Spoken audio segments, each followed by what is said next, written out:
شروع سے یہ سلسلہ چلایا ہے اللہ نے. آدم علیہ السلام کے اولاد میں آدم علیہ السلام کے اولاد کے یہ لوگ نبی. ہاں. تو ذمہ داریوں کو سمجھانے کے لیے اللہ تعالیٰ نے اپنے رسولوں کو بھیجا تاکہ زندگی کی ذمہ داریاں سمجھ جائیں اور سمجھ کر کے پوری کر کے آئیں اور اپنا نتیجہ صحیح پائیں. اس لیے کہ دنیا کو عمل کی جگہ بنایا ہے، آخرت کو نتائج کی جگہ بنایا. یہ عمل کی جگہ ہے.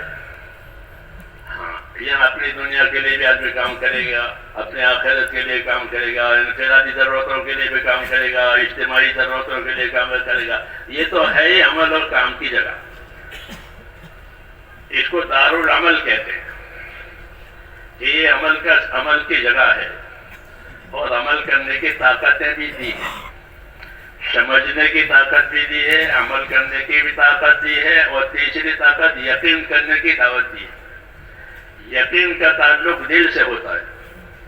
کسی بات پر آدمی کا یقین جم جائے تو اس کے لیے اللہ نے دل پیدا کیا تاکہ دلوں میں کسی چیز کے حق ہونے کا یقین، ہاں، اور اس کے پیچھے انعام اکرام ملنے کا یقین، یہ دل میں ہوتا ہے. اور اس کے خلاف کرنے کا خوف، یہ بھی دل میں ہوتا ہے. اس کے خلاف کیا، ذمہ داری پوری نہیں ہوئی تو ڈرنے کی بات ہے. خوف والے حالات آئیں گے. خوف والے حالات آئیں گے. اس لیے آخرت میں امن کے حالات بھی ہوں گے، خوف کے حالات بھی ہوں گے. ایک قسم ہوگی کہ ان کے لیے امن ہی امن ہے، چین ہی چین ہے، کوئی خوف نہیں. لا خوف علیہم ولا هم یحزنون، کہ ان کے اوپر کوئی خوف نہیں اور نہ ان کے لیے کوئی غم ہے. ہاں، یہ کن کے لیے؟ یہ اللہ کے تابع داروں کے لیے، اللہ کو راضی کر کے زندگی گزار کر کے آخرت میں آنے والوں کے لیے. ان کے لیے بشارت ہوئی کہ لا خوف علیہم ولا هم یحزنون. ان کے لیے کوئی ڈرنے کی بات نہیں اور ان کے لیے کوئی غم کی بات بھی نہیں.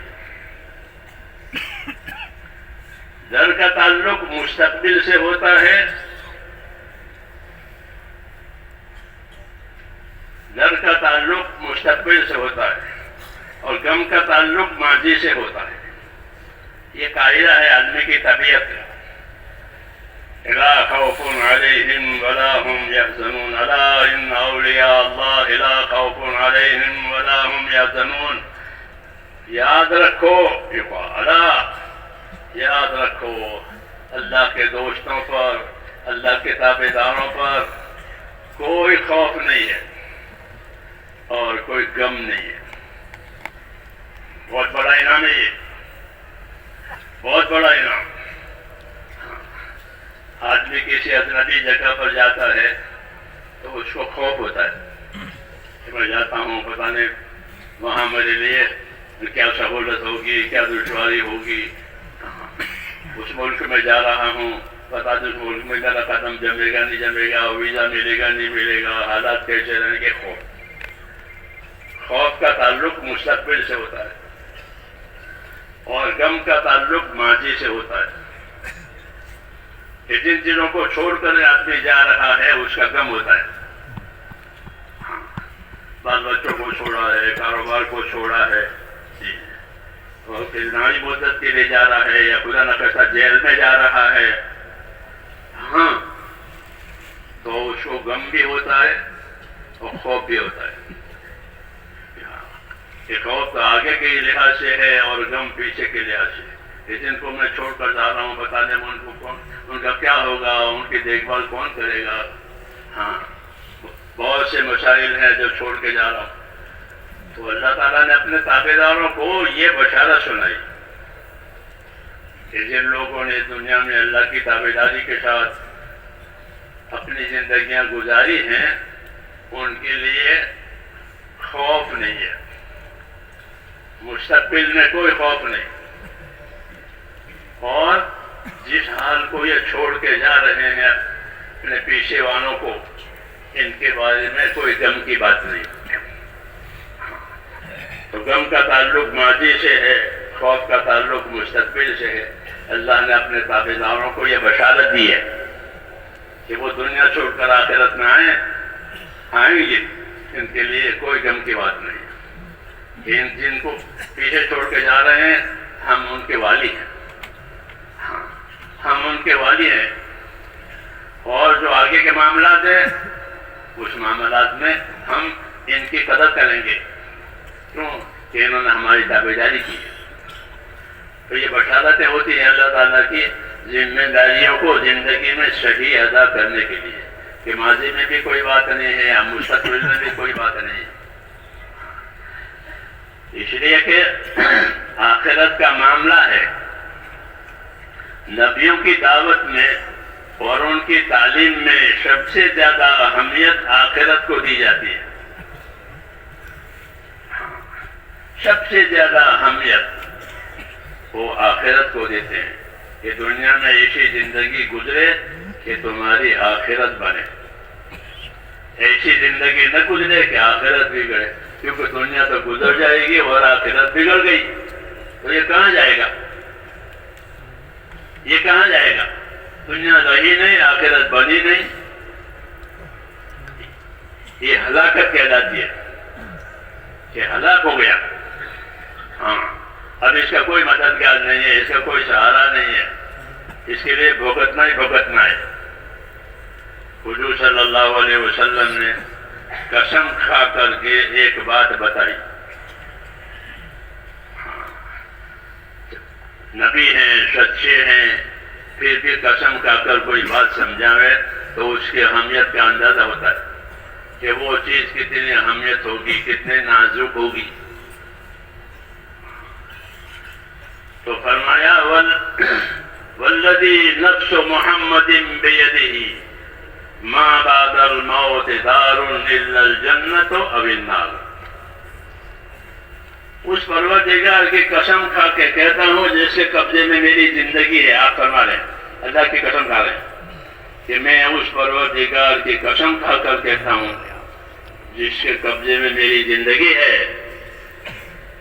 کیا کہنا فرمانا چاہتے ہیں قسم کھا کر کہ ما بعد الموت دار الا الجنت او النار، کہ موت کے بعد آدمی کا ٹھکانہ یا جنت بنے گی یا دوزخ بنے گی.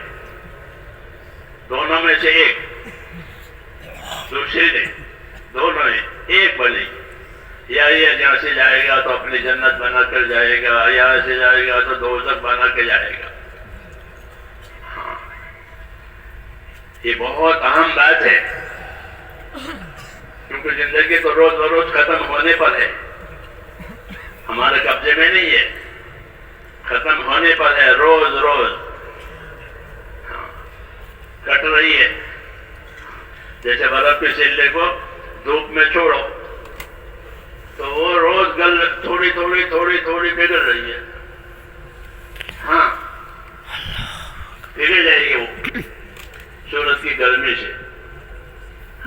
تو یہی زندگی کے رات دن کے گزرنے سے وہ دن روز روز ختم ہوتی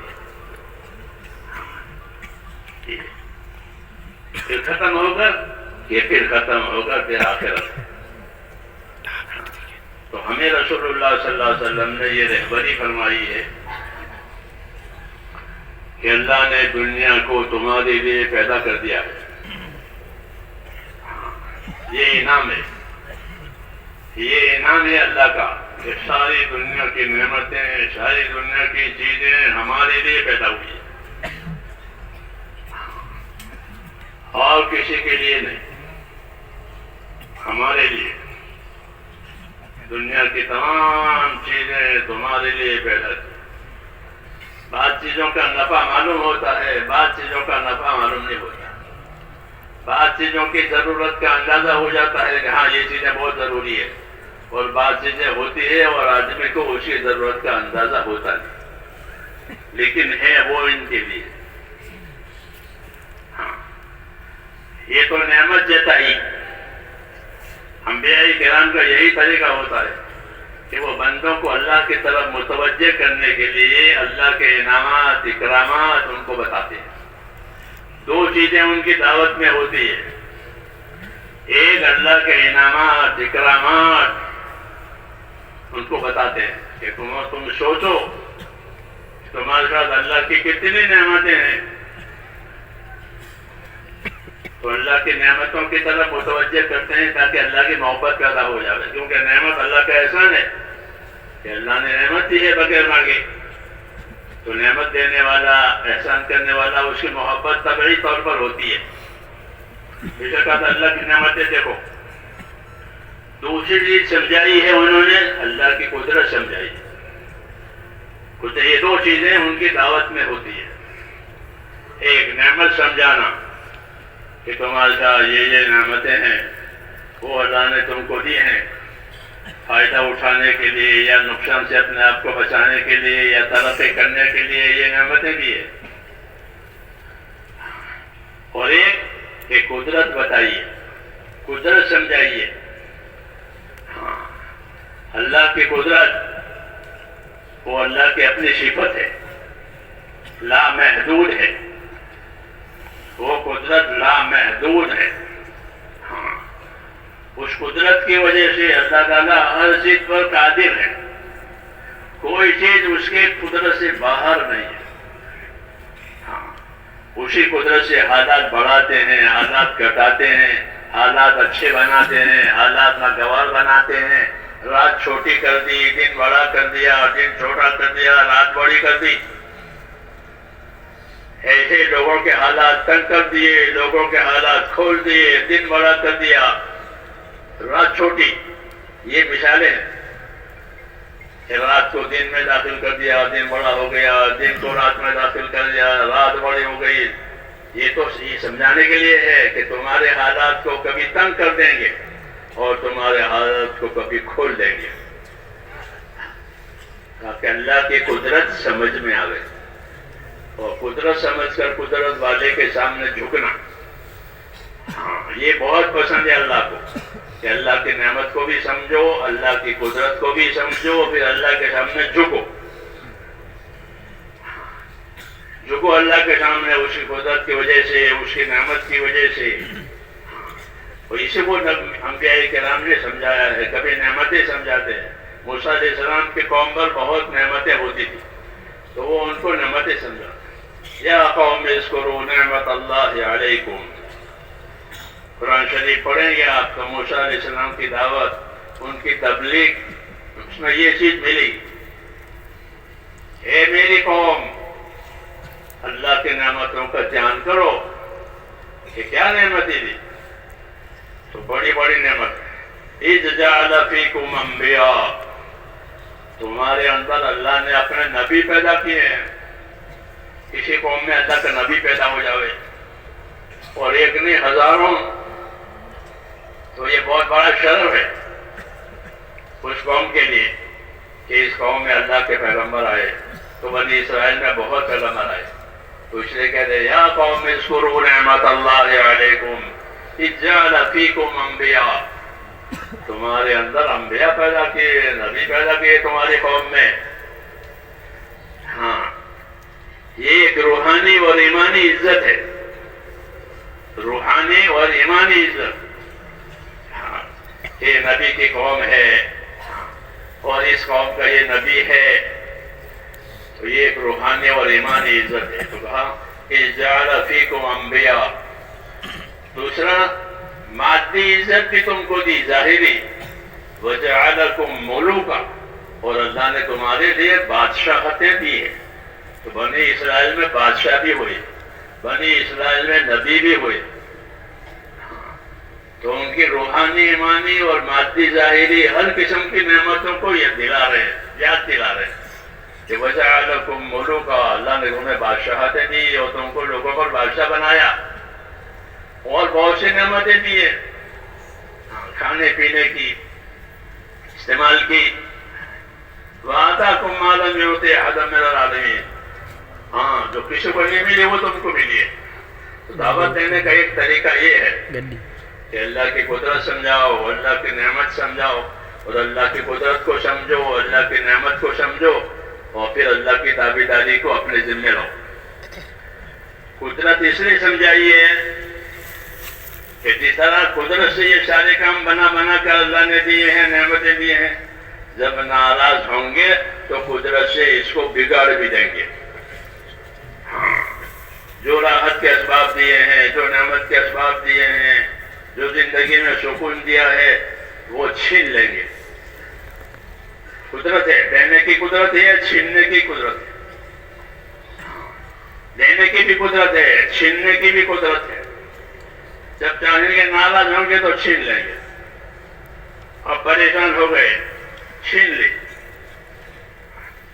اس لیے حضور صلی اللہ علیہ وسلم اس سے پناہ مانگتے تھے اور دعا مانگتے تھے کہ یا اللہ کوئی نعمت آوے وہ چھینی نہ جاوے، وہ چھینی نہ جاوے، بلکہ اس سے فائدہ ہوتا رہے۔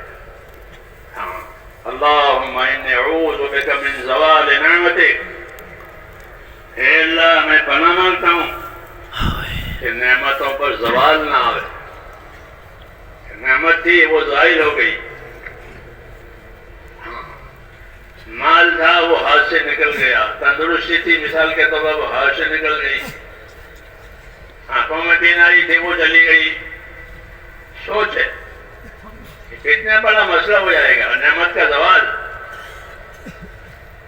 نعمتوں کا زوال مسائل پیدا کر دے گا، مشکلات کھڑی ہو جائے گی۔ اس لیے بندہ بن کر رہنے میں فائدہ ہے تاکہ نعمتوں میں زوال نہ آئے۔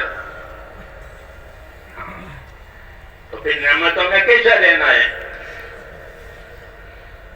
نعمتیں مانگ رہے ہیں، نعمتوں میں زوال نہ آئے، تو پھر نعمتوں میں کیسا رہنا ہے؟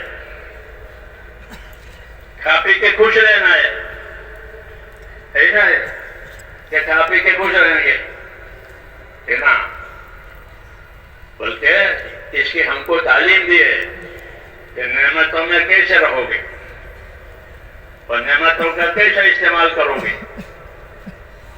جی ہاں، نعمتوں کو کیسے استعمال نعمتوں کا کیسے استعمال کرو گے، تو اس کی بھی تعلیم دی ہے۔ اس لیے میرے بھائیوں، دین کو سیکھنے کی بہت ضرورت ہے۔ دین سیکھیں گے تو یہ ساری چیزیں ملے گی۔ دعوت اور تبلیغ وہ سیکھنے سکھانے کے لیے ہے، ورنہ ہم تو مسلمان ہیں، ہم کو کون مسلمان بنائے گا؟ پھر دعوت اور تبلیغ ہمارے ذمہ کیوں آئی ہے؟ کہ ہم اپنی زندگی کی ذمہ داریوں کو سمجھیں، ہاں، اور اس کی گہرائیوں تک پہنچنے کی کوشش کریں تاکہ اس پر زوال نہ آئے، اس پر زوال نہ آئے، ورنہ ناقدری سے زوال آتا ہے، ناقدری سے زوال آتا ہے۔ اس کی مثالیں اللہ نے سمجھائی ہے کہ کوئی نعمت میں ناقدری نہ کرے۔ اسے حضور صلی اللہ علیہ وسلم دعا مانگتے تھے کہ اللہ نعمت بھی ملے اور وہ نعمت کا استعمال ایسا ہو جاوے کہ تیرے اصل کام میں وہ نعمت ہمارے لیے مددگار بن جاوے۔ جو نعمت ملی ہے وہ اصل کام میں مددگار بنے، یہ نعمتوں کے استعمال کی طرف رہبری ہے کہ جو نعمت ملے وہ زندگی کا جو اصلی مقصد ہے اس میں یہ نعمت مددگار بنے۔ ایک ہوتا ہے زندگی کا مقصد، ایک ہوتی ہے زندگی کی ضرورت۔ مقصد میں مددگار بنے، ضرورت میں تو ہر کوئی وہ مدد میں لے گا، اس میں کہنے کی ضرورت نہیں پڑتی، لیکن زندگی کے مقصد میں وہ نعمت مددگار بنے، رکاوٹ نہ بنے۔ یہ تعلیم ہے اور اس کو سمجھنا ہے کہ نعمتیں کیوں دی جاتی ہیں، نعمتیں کیوں دی جاتی ہیں۔ اللہ تعالیٰ کریم ہے، کریم ہے اللہ، اس کا برتاؤ اپنے مخلوق کے ساتھ کرم کا ہے۔ کرم کہتے ہیں بخشش کو، بخشش دینا ہی دینا، دینا ہی دینا، اور دینا بھی اپنی شان سے، دینے کی دو صورتیں ہوتی ہیں. ایک صورت دینے کی ہوتی ہے کہ جس کو دے رہے ہیں اس کی حاجت دیکھ کر دے رہے ہیں, اس کی ضرورت دیکھ کر دے رہے ہیں. یہ دینا دنیا میں ہے کہ اس بیمار کو اتنی حاجت ہے, اس کو اتنی دوا, اس غریب کو اتنی ضرورت ہے, اس کو اتنا اناج. تو ایک دینا ہوتا ہے حاجت کے حساب سے, وہ ہے دنیا میں. لوگ ایک دوسرے کی حاجت دیکھتے ہیں اور دیتے ہیں, اس کو سخی کہتے ہیں. حاجت دیکھ کر دے دے وہ سخی. جی ہاں, یہ سخی دیکھتا ہے کہ اس کو یہ حاجت دے بھائی. تو سخاوت بھی اچھی چیز ہے.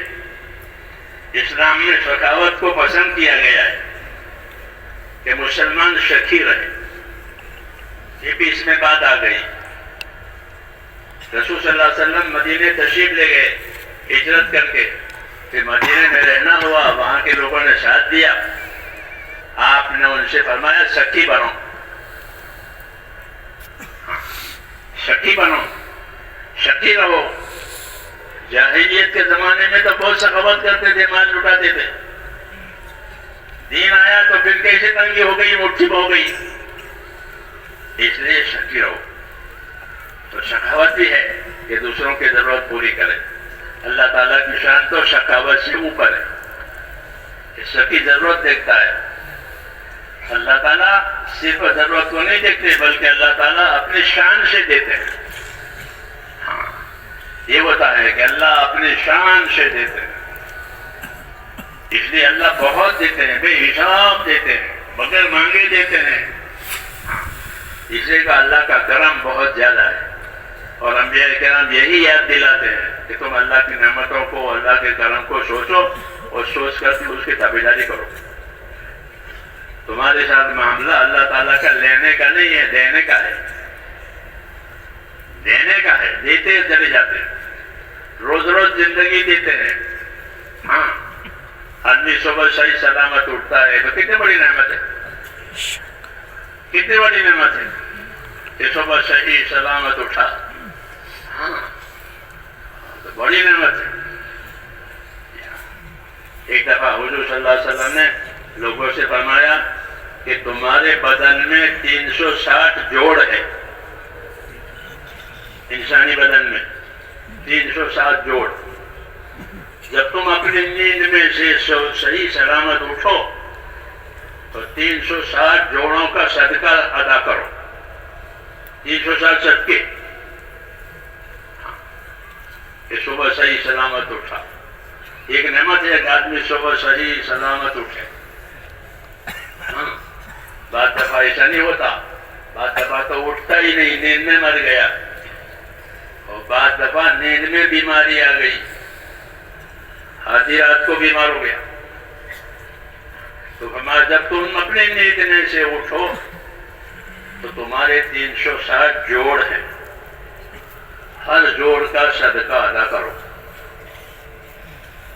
اس نعمت پر کہ اپنے نیند میں سے صحیح سلامت. ایسی چیزیں فضائل کے باب میں ذکر کی جاتی ہے. فضائل کے باب میں یہ چیزیں ذکر ہوتی ہے. ہماری دعوت کے کام کا تعلق فضائل سے ہے. ہماری توجہ اس کی طرف ہے نہیں, فضائل کی طرف. جی ہاں, ورنہ بہت کچھ اللہ سے لینے کے لیے فضائل میں راستے ہیں. تو آپ نے فرمایا تم صحیح سلامت اٹھو گے تو تمہارے 360 جوڑ صحیح سلامت اٹھے. ہر جوڑ کی طرف سے 360 صدقے روز دو. تو انہوں نے عرض کیا یا رسول اللہ, اتنے صدقہ دینے کی ہمارے اندر کہاں طاقت. انہوں نے ہم سے پہلے ہی وکالت کر لی ہے. جی ہاں, انہوں نے ہم سے پہلے ہی, ورنہ ہم بھی کہتے کہ اتنے صدقے کے زیادہ والے, تو انہوں نے پہلے ہی وکالت کر دی ہماری. اللہ ان کو زیادہ خیر دے. پوچھنے کی بات پوچھ لی, مشکل کا حل پوچھ لیا. یہ صحابہ کا احسان ہے بعد والی امت پر. جی ہاں, تو یہ سے کہا کہ 360 صدقے کہاں سے لائیں گے, اور وہ بھی روز, کیونکہ روز دن میں ذمہ دار ہوتے ہیں. فرمایا اچھا نہیں کر سکتے 366 کے، تو ایسا کرو کہ 2 رکعت نماز چاش کی پڑھ لیا کرو۔ سبحان اللہ۔ چاش کی نماز پڑھنا یہ حضور کی سنت ہے، جیسے تہجد پڑھنا حضور کی سنت ہے، چاش کی نماز پڑھنا حضور کی سنت ہے۔ تو کہاں صدقہ نہیں دے سکتے ان جوڑوں کے شکریہ میں، تو 2 رکعت نماز چاش کی پڑھ لیا کرو۔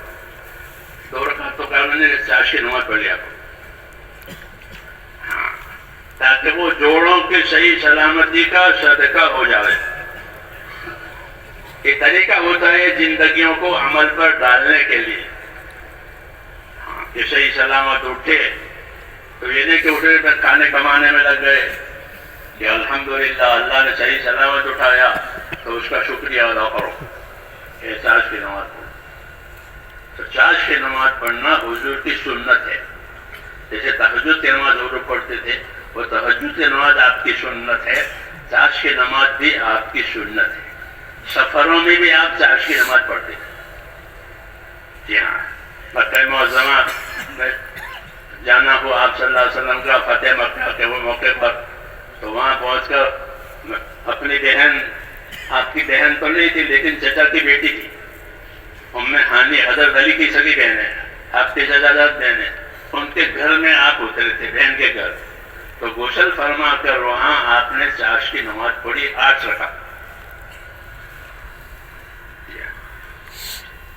تو آپ، میں نے یہ بات اس پر کہی کہ 360 جوڑ سلامت روز ہوتے ہیں، اس کا کیا شکریہ؟